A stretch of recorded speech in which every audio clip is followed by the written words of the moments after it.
Hello বন্ধুরা, শুভ সন্ধ্যা। সন্ধ্যা গড়িয়ে রাত হতে চলেছে। প্রায় অনেক রাতই হয়ে এসছে মোটামুটি। তা আমি একটু ব্যস্ত ছিলাম বলে আজকে ভিডিওটা করা হয়নি। এখন করছি, করে আমি ছাড়বো। আজকে বেশ ভালো ঠান্ডা পড়েছে সকাল থেকেই। রোদের কোনো দেখা মেলেনি। পৌষ মাস পড়ে গেছে, একদম শীতরানী সেজেগুজে চলে এসছে। কারো কোনো ব্যাপার না যে বলবে ঠান্ডা পড়ছে না, ঠান্ডা পড়ছে না। একদম পৌষের সঙ্গে, সঙ্গে চলে এসছে। আমি একটু বাইরে গেছিলাম ক্লাস করতে। ক্লাস করিয়ে আসলাম। আর তারপরে এসে ঘরে যেটা করতে হয় করে-টরে একটু কাজ করে একটু বসলাম এখন। তোমাদের সঙ্গে একটু ভিডিও শেয়ার করব। আচ্ছা, যেখানে আমি যোগা করাতে গেছিলাম একটা বাড়িতে, সেখানে উনার মানে হাসব্যান্ড একটু নার্ভের পেশেন্ট। নার্ভের বেশ সমস্যা আছে। নার্ভের সমস্যা বলতে যেটা হয়, যেটা হাত পা কাঁপে, বা কিছু মনে রাখতে পারে না। একটা বয়সের পর অনেকেরই হয়, মনে রাখতে পারে না। আর শীত পড়েছে বলে একদম খুব কাবু হয়ে যাচ্ছে। ওনার মিসেস বলছে, "দেখো শীত আসলে এমনিতে তো সমস্যা আছেই, শীত আসলে একটু বেশি হয়।" তারপরে উনি যোগা প্রাণায়ামে, পুরুষ মানুষ তো একটু যোগা প্রাণায়ামে একটু অধৈর্য। ওনার মিসেস করে, বলে, "আমি আমি বলেছি আপনি যা করেন ওনাকে করাবেন।" তা উনি সেটা করে। কিন্তু যাই হোক, এক সংসারে থাকতে গেলে যা হয় বয়স হয়ে গেলে। তাই ওনার একটু সমস্যা আছে। উনি আমাকে বলছে, "হ্যাঁ দিদিভাই, তুমি আমাকে ভিডিও দেখাবে, আমি ভিডিও দেখে, দেখে করব। আমি যখন সময় পাই করব। এখন আমার করতে ভালো লাগছে না। তুমি ভিডিও দেখাবে, ভিডিওতে করবে, সেই দেখে আমি করব। এখন আমার করতে ইচ্ছা করছে না। যখন আমার ভালো লাগবে আমি ঠিক দেখে নেব, দেখে নিয়ে করব।" তা ভদ্রলোক ভালো সার্ভিস করতেন। অ্যা আর্থিক অবস্থা খুবই ভালো। আর একটু মেজাজিও আছে। তারপরে উনার মিসেস বলল, "ঠিক আছে দিদিভাই, তুমি করে দিও। উনি তো তোমার ভিডিও-টিডিও দেখে। সেই হিসাবে তুমি করে দিও।" তা এখন আমি তাই ওনাকে বলেও এসেছি যে, "আপনি এটা, এটা করবেন।" তারপরে উনি যখন বলেছে ওনার ইচ্ছে, সেই হিসাবে আজকে একটু নার্ভের ব্যাপারে একটু বলতে চাচ্ছি বা একটু করাবো। আর নার্ভের ব্যাপার বলতে শীতকাল আসলেই তো সবার একটু মানে শরীরে একটু আলসেমি ভাব চলে আসে। একটু গায়ে চাপা দিয়ে থাকতে ভালোবাসে। হাঁটাচলা যতটা কম করা যায়, যাদের কাজ মানে বিশেষ কোনো কাজে বাইরে বেরোতে না হয়, সেরকম একটা হয়। তারপরে জল খাওয়ার পরিমাণও অনেকটা কমে যায়। জল তো খেতেই হবে। অনেকে টয়লেটের সমস্যা আছে। এসব কারণে জলটা অনেকে এভয়েড করে। কিন্তু জলটা এভয়েড করলে হবে না। একটু উষ্ণ গরম জলই খেতে হবে। বেশি ঠান্ডা পড়ার সঙ্গে, সঙ্গে আগে যেমন গরম হলেও কি শীত গরম হলে মোটামুটি সকালে যাদের পটি-টটি ক্লিয়ার হয় না, উষ্ণ গরম জল খায়।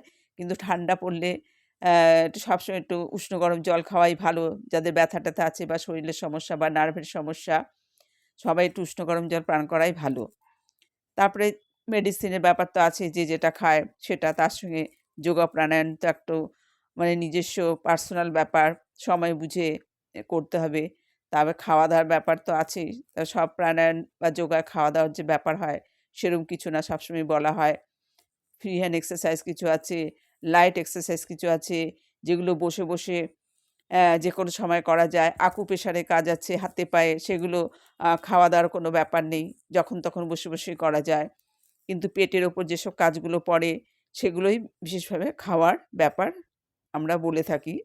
আর যখন যে করবে, সে তার শরীর বুঝেই করবে, যে এখন অসুবিধা হচ্ছে কি হচ্ছে না। যে খেয়েছি বলে এখন করব, করলে আমার প্রবলেমটা বেড়ে যেতে পারে, বা পেটে ব্যথা বা সাইড মাসলে ব্যথা, এরকম একটা সমস্যা হয়। যেহেতু এগুলো ফ্রি হ্যান্ড এক্সারসাইজ নিজের শরীর বুঝেই করা যায়, তবে রেস্ট্রিকশন কিছু থাকে, সেগুলো ফলো করতে হয়। তা ওই আঙ্কেল যেটা বলেছিল, তার সমস্যা বা তার বাড়ির লোক বলেছিল যে শীত আসলে ওর বেশি মানে হাত পা কাঁপে, ঝিমঝিম করে, কিছু করতে চায় না, ধরতে চায় না। তারপরে আমি বললাম ওনার যে কন্ডিশন, মানে একটু মেজাজি মানুষ, যেহেতু বাইরে, বাইরে সার্ভিস করেছে, এখন রিটায়ার হয়ে এসছে। তা আমি বললাম বেশি ধকল নেওয়া এখন শীতে যেহেতু ওনার সম্ভব না। তা আপনি বসে, বসেই কিছু ব্লিডিং করবে। ব্লিডিং হচ্ছে এমন একটা জিনিস, যেটা হচ্ছে আমরা জন্মাবার সঙ্গে, সঙ্গে আমরা যখন মাতৃগর্ভে থাকি তখন থেকে আমাদের মায়ের সঙ্গে একটা নাড়ির টানে ব্লিডিংয়ের সম্পর্ক চলে যায়। সেই থেকে আমাদের ডাক্তারবাবুরাও বুঝতে পারে যে আমাদের বেবি ভেতরে কী কন্ডিশনে আছে। সেই যে ব্লিডিং শুরু হলো, সেই ব্লিডিং একদম আমাদের শেষ নিঃশ্বাস ত্যাগ করা বা যেটা একদম লাস্ট চলে যাওয়ার আগ পর্যন্ত, সেই ব্লিডিংই আমাদের জীবনের সঙ্গী হয়ে থাকে। আমরা জীবনে একা বলতে আমাদের জীবন একা নয়। ব্লিডিংটা হচ্ছে আমাদের জীবনসঙ্গী, যা ঈশ্বর প্রদত্ত দান।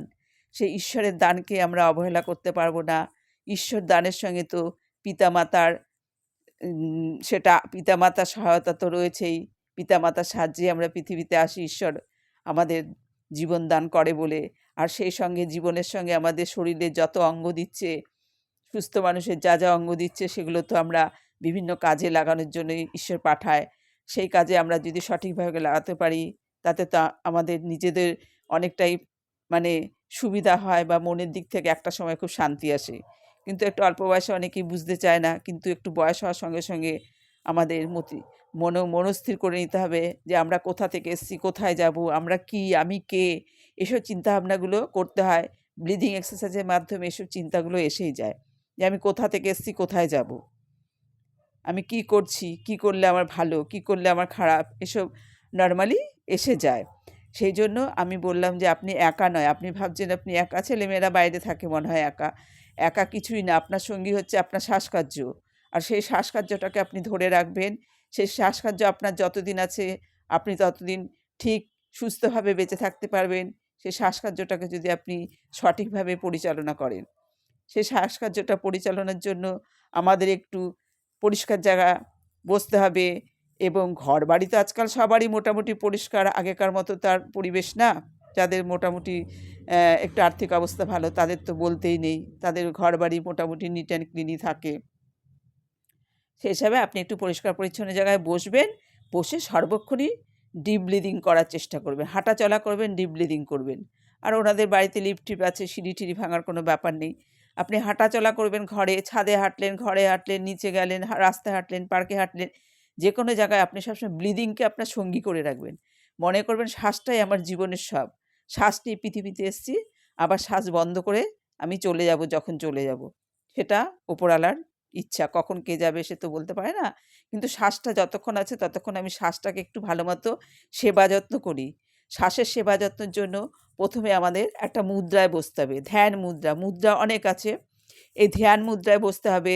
ধ্যান মুদ্রা ছাড়া আমাদের প্রত্যেকটা আঙুলের বিভিন্ন রকম মুদ্রা রয়েছে, আমাদের আকুপ্রেশারের পয়েন্ট রয়েছে, সেসব আকুপ্রেশারের পয়েন্টের উপর সেসব মুদ্রা আমাদের কাজ করে। মুদ্রা ধরা মানে আকুপ্রেশারের পয়েন্টে আমরা চাপ দিচ্ছি।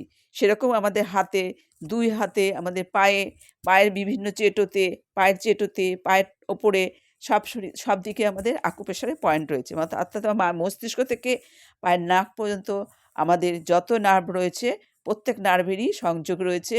আর সেগুলো প্রত্যেকটারই ব্লাড সার্কুলেশন হয় শ্বাসকার্যের মাধ্যমে। শ্বাসকার্যই আমাদের শরীরের ব্লাড সার্কুলেশন ঠিক করে রাখে। আমরা যে অক্সিজেনটা নিচ্ছি, অক্সিজেনটা তো আমরা তৈরি করতে পারছি না। প্রকৃতি মা আমাদের মানে অবাধ করে খুলে দিচ্ছে অক্সিজেন। সেই অক্সিজেনটা আমরা নেব, সেটা কিসের সাহায্যে নেব না শ্বাসকার্যের সাহায্যে নেব। সেই জন্য সেই শ্বাসকার্যের উপর আমরা ভক্তি শ্রদ্ধা করে শ্বাসকার্যটাকে আমরা নেব, যেন শ্বাসটা আমাদের শরীরের সর্ব অঙ্গে যায়। অক্সিজেনযুক্ত রক্ত যেন আমরা শরীরের সর্বত্র আমাদের পরিবেশন করতে পারি এই শ্বাসকার্যের মাধ্যমে। আর কার্বন ডাইঅক্সাইডটাকে আমরা, খারাপ জিনিসটাকে আমরা বের করে দেব। সেই জন্য শ্বাসের প্রতি আমাদের সর্বদাই চিরনত মস্তিষ্ক হয়ে থাকতে হবে, এবং শ্বাসের প্রতি আমাদের যত্ন নিতে হবে। আমরা শরীরে যতই এক্সারসাইজ করি, যতই আমরা ব্যায়াম করি, যাই করি নাই করি, কাজকর্ম যাই করি, কিন্তু সেটা সমস্ত কিছু আমাদের যোগান দিচ্ছে কে না আমাদের শ্বাস।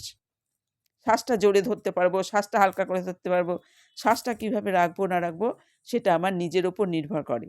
নিজে সেটাকে আমি নিজের ক্যাপাসিটি অনুযায়ী করতে পারি। তবে শরীর দুর্বল হলে, অসুস্থ হলে এগুলো তো জোর করে করা যাবে না। যতক্ষণ আমার শরীর সুস্থ থাকে ততক্ষণ আমি শ্বাসের যত্ন নেব। সেই শ্বাসের যত্ন নেওয়ার জন্য ওনাকে আমি মুখে কিছু বলে দিয়েছি, এখানেও কিছু দেখাবো, উনি যেহেতু বলল। তারপরে তো শ্বাসের অনেকই আছে, যার জন্য সাধারণত আমি বলেছি ধ্যান মুদ্রায় বসবে, টপে হাত দেবে, নখে না। টপে হাত দিয়ে ধ্যান মুদ্রায় বসে আমার চিন্তাভাবনা থাকতে হবে আমার দুই ভুরুর মাঝখানে, একদম কপালটার দুই ভুরুর মাঝখানে একটা চিন্তা ধ্যান করতে হবে। পজিটিভ চিন্তাভাবনা করতে হবে, খারাপ চিন্তাভাবনা আমার মন থেকে উড়িয়ে দিতে হবে। আমার চিন্তা করতে হবে আমি কোথা থেকে এসেছি, আমি কোথায় যাব, আমি কে, আমি কি, আমি জিনিসটা কি, আমি কি। মাতৃগর্ভ থেকে আমরা জন্ম নিলাম, আমার আশেপাশে রিলেটিভ আত্মীয়স্বজন প্রচুর রয়েছে, কিন্তু তাছাড়া আমি পার্সোনালি কে।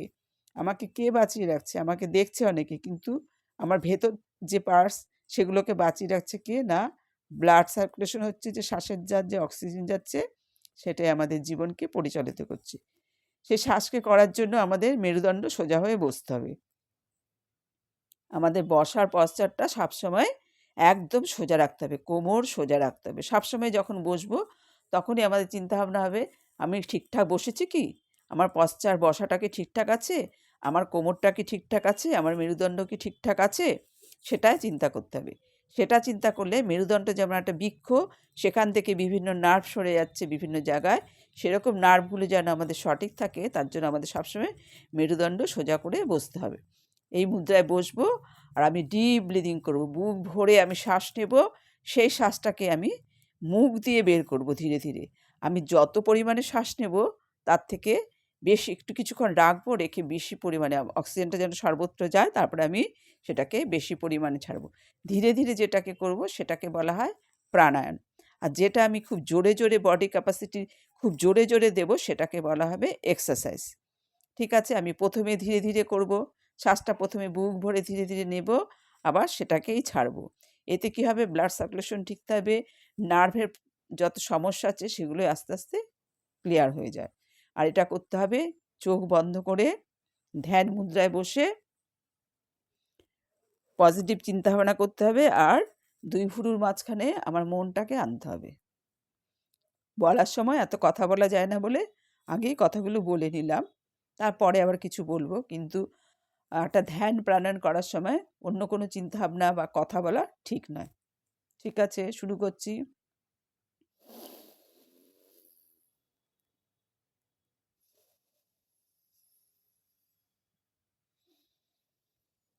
ইনহেল করলাম, এক্সহেল করলাম।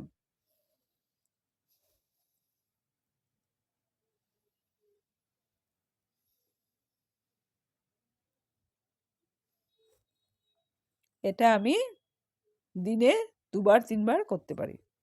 ঠিক আছে বন্ধুরা, নমস্কার, সবাই ভালো থাকবে।